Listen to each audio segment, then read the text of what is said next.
का टाइम देखने वाले सभी दर्शकों को कुलदीप दयाल से प्यार भरा नमस्कार।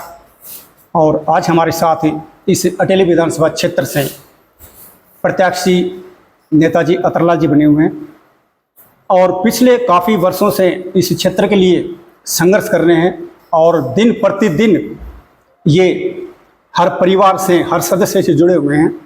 और आज ठाकुर अतरलाल जी नेताजी ने अपना नामांकन पत्र दाखिल किया है, तो ये क्या कहना चाहते हैं अपने विचारों के माध्यम से हमारे चैनल के द्वारा हम आपको सुनाते हैं। नेताजी, सबसे पहले तो हमारे चैनल पर आपका स्वागत है। आपके चैनल का मैं बहुत धन्यवाद करता हूं सर, और आप मूलभूत मुद्दों को उठाते हो बार बार मैं देखता हूं, तो मैं बहुत गरिमापूर्ण तरीके से आपके चैनल का धन्यवाद करता हूं। धन्यवाद सर। आपने इस क्षेत्र के अंदर काफ़ी अपनी छाप डाली है, पिछले काफ़ी वर्षों से हम देख रहे हैं, जनता भी देखती है। पिछले इलेक्शन को देखते हुए अब की बार लोगों में काफ़ी उत्साह है, लेकिन पिछले इलेक्शन में आप जिस कदर रह चुके थे, तो उसका मेन उद्देश्य क्या है, किस वजह से आप उसके अंदर रहे? हमको मतलब सरकार ने तानाशाही पूर्ण ढंग से हराया, हम वोटों से नहीं हारे। सबसे ज़्यादा हमको 50,000 वोट मिल रहे थे और 50,000 का ही आंकड़ा था, पर एक मशीन का नाम लेकर के एक मशीन, गणियार की मशीन ख़राब है और 5 घंटे तक मतगणना रोकी इन लोगों ने। और हम जो जो एडीसी साहब थे उनसे लड़ते रहे, झगड़ते रहे कि आप जी इसको चालू करो मतगणना को, और उन्होंने एक तरफा फिर रिजल्ट घोषित कर दिया और हमारे 12,000 के करीब मत जो है वो रद्द करके 38,000 वैलिड मत माने हमारे। तो इसलिए हमको तानाशाही पूर्ण ढंग से जो हराया, और जनता में इस चीज़ का भी अब के रोष है कि उन्होंने जीत में बटन दबाया था और सरकार ने तानाशाही और धांधली करके जो हमको हराया था। अब जनता उस चीज़ का भी जवाब ले रही है, उस चीज़ का भी जो है ना जनता अपना वोट की ताकत से अतरलाल को जिता करके और पिछला बदला भी ले रही है जी। जैसे इंडियन नेशनल लोकदल और बहुजन समाज पार्टी, दोनों पार्टियों ने अपना एक गठबंधन बनाया है, और गठबंधन बनाने का मेन उद्देश्य इस पार्टी का क्या है? गठबंधन बनाने का मेन उद्देश्य ये है कि किसान और कमेरा वर्ग का हित करना। हरियाणा जो डाउन जा रहा है, हरियाणा जो 15 साल से बेरोजगारी बढ़ती जा रही है, हरियाणा के महिला वर्ग में अत्याचार बढ़ते जा रहे हैं, किसानों की ताकत घटती जा रही है, तो इसलिए ये कमेरा वर्ग और किसान वर्ग का एक गठबंधन है। और किसान, कमेरा, ग्रामीण, महिला और छोटे दुकानदार हैं, उनकी भलाई के लिए गठबंधन बना है और पूरे हरियाणा में इस गठबंधन की लहर चल रही है जी। इस क्षेत्र के लिए जो युवा वर्ग के जो साथी हैं, आप यहाँ विधायक बनते हैं, तो इस क्षेत्र के युवाओं के लिए आपका क्या उद्देश्य है, उसके लिए क्या करोगे आप? सबसे पहले मेरा ये है कि कोई भी इलाका युवाओं की प्रगति से ही आगे बढ़ता है जी। और युवाओं की प्रगति 3 चीज़ों से होती है, खेल से, शिक्षा से और रोजगार से। और तीनों चीज़ों में हमारे साथ भेदभाव हो रहा है। खेलों में भी युवाओं के साथ भेदभाव हो रहा है, शिक्षा में भी हो रहा है और रोजगार में भी हो रहा है। खेलों में यहाँ कोई अंतर्राष्ट्रीय स्तर का खेल स्टेडियम नहीं है, यहाँ कोई खेल विश्वविद्यालय नहीं है, खेल महाविद्यालय नहीं है। सोनीपत साइड में खेल महाविद्यालय है, खेल यूनिवर्सिटीज़ हैं और अंतर्राष्ट्रीय स्तर के स्टेडियम हैं। और यहाँ भिवानी में भी साई का केंद्र है, स्पोर्ट्स अथॉरिटी ऑफ इंडिया का केंद्र है। तो हम चाहते हैं कि भाई जो है ना, जो हमारे साथ भेदभाव हो रहा है और खेल की सुविधाएं यहाँ नहीं मिल रही युवाओं को, सारी खेल की सुविधाएं हम युवाओं को देंगे। और शिक्षा में भी हमारे साथ भेदभाव हो रहा है, जितने कॉलेज हैं यहाँ उनमें पीजी की क्लासें नहीं हैं। हम बार बार मांग उठा रहे हैं। ITI हैं, 10-11 ITI हैं पूरा ज़िला में। एक फायर सेफ्टी का डिप्लोमा होता है, बहुत महत्वपूर्ण है, किसी में नहीं है। और कोर्स हैं जो यहाँ ITI में अच्छे कोर्स नहीं है।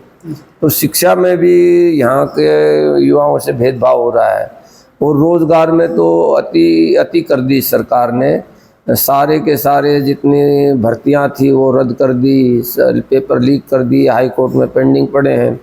तो हमने एक सर्वे करवाया हुआ है, 104 गाँव में 20,000 ऐसे बच्चे हैं जो पढ़े लिखे हैं, तो उनको रोज़गार देंगे हम। और उनको रोज़गार देने के लिए मैंने अपने मन में प्रण किया हुआ है जी। मैंने चाह किया, और जहाँ चाह वहाँ रात में उनके लिए रास्ता निकालूंगा। और यहाँ IMT बनाएंगे हम। हमारी प्राथमिकता ये है कि यहाँ IMT बनाएंगे। धन्यवाद।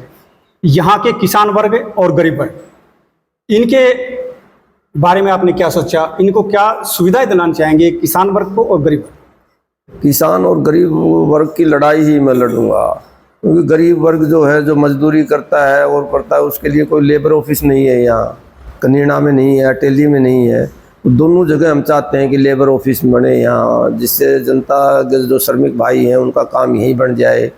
किसानों को जो है ना बाजरा भावांतर की अब तक राशि नहीं मिली है, किसान के साथ मंडियों में भेदभाव होता है। तो ऐसे हम सिस्टम बना देंगे कि किसान को लाइन में नहीं लगना पड़े। अपने जिन्स बेचने के लिए भाई 2 महीना का टाइम दे दो, तो 10 दिन का टाइम देते हैं, 10 दिन में लाइनें लग जाती हैं, किसान 2-2 दिन पड़े रहते हैं। तो किसी भी किसान को मंडियों में पड़ना नहीं पड़ेगा, रहना नहीं पड़ेगा, भूखा प्यासा नहीं रहना पड़ेगा। ऐसी नीतियाँ हम किसान और गरीब वर्ग के लिए लाएंगे। और हमारा जो गठबंधन है उसका भी घोषणा पत्र है, उसमें प्रत्येक जो गृहिणी है उसको 1 सिलेंडर मुफ्त में देंगे हर महीना, एक भर के उसका रिफिल जो करेंगे। और हर गृहिणी को 1100 रुपये उसका रसोई खर्च का देंगे जी। और युवाओं को बेरोजगारी भत्ता देंगे 21,000। और सबसे बड़ी बात जो है ना वो वृद्धों के लिए है, विकलांगों के लिए है और विधवा महिलाओं के लिए है। 7500 रुपये उनकी पेंशन हम करेंगे और घर बैठे उनको भिजवाएंगे। ऐसा मतलब एक इंफ्रास्ट्रक्चर हम बना देंगे जिससे बच्चों को रोज़गार भी मिलेगा, वो बच्चे जा कर के उनके रिड्रेस करेंगे समस्याओं को। तो ये हम करना चाहते हैं, उनको काफ़ी लाभ मिलेगा। लाभ मिलेगा सर। आज जैसे हमने हजारों की संख्या में आपके साथ काफिला देखा, आपने नामांकन डाला, उस काफिले को देखते हुए आप अपने आप को कहाँ तक मजबूत मानते हैं इस क्षेत्र के? हम बहुत अपने आप को मजबूत मानते हैं और जनता ने आज मजबूती शो कर दी जी। जनता अपने आप अगाध प्रेम जनता का शो करता है अतरलाल के प्रति, हमारे प्रति। तो जनता ने शो कर दिया कि कोई नहीं से टक्कर में, क्यों पड़ रहा सो चक्कर में, और अतरलाल जीतेगा और चंडीगढ़ जाएगा, जनता का हक लाएगा। धन्यवाद सर। लास्ट क्वेश्चन, आप अपने क्षेत्रवासियों को क्या कहना चाहेंगे? मैं क्षेत्रवासियों से हाथ जोड़ के अपील करना चाहता हूँ कि अपने जो युवा हैं और जो स्टूडेंट हैं, जो छात्र हैं, उन युवा ही देश का भविष्य होते हैं। तो अभिभावक और जनता से मैं अपील करूँगा कि अपने बच्चों को खूब पढ़ाओ, खूब लिखाओ और खूब उनको शिक्षित करो, उनसे मेहनत करवाओ और उनको अच्छा उद्योगपति, अच्छा बिजनेसमैन, अच्छा अधिकारी बनाने के लिए जो है ना उनको मेहनत करवाओ। और इस प्रोसेस में जहाँ भी अतरलाल की ज़रूरत पड़ेगी एक विधायक के तौर पे, तो मैं हमेशा उसको अपनी ड्यूटी को निभाऊंगा और उनके साथ खड़ा मिलूँगा। उनकी समस्याओं के तूफान के आगे हमेशा अड़ा मिलूँगा और जहाँ कहेंगे वहाँ खड़ा मिलूँगा। धन्यवाद सर।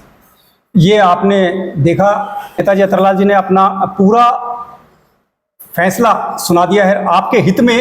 इन्होंने बताया है कि बिल्कुल 24 घंटे खड़े मिलेंगे, जहाँ भी आपको ज़रूरत होगी वहाँ ये आपके साथ कंधे से कंधा मिला के आपके साथ खड़े मिलेंगे।